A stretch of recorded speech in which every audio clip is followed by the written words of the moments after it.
Chismis!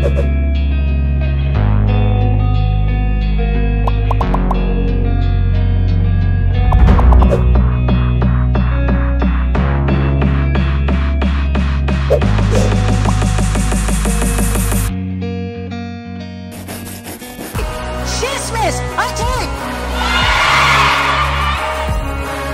Puberty is a period of significant changes among our young learners.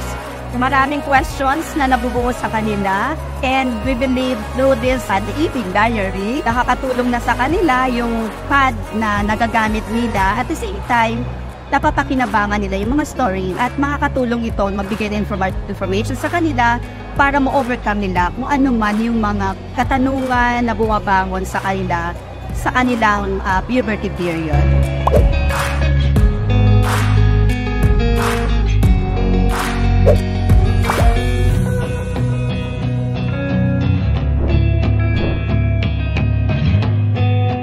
Pwede kayong magtanong ng mga anything about love life, relationship, pagbabago sa katawan, no?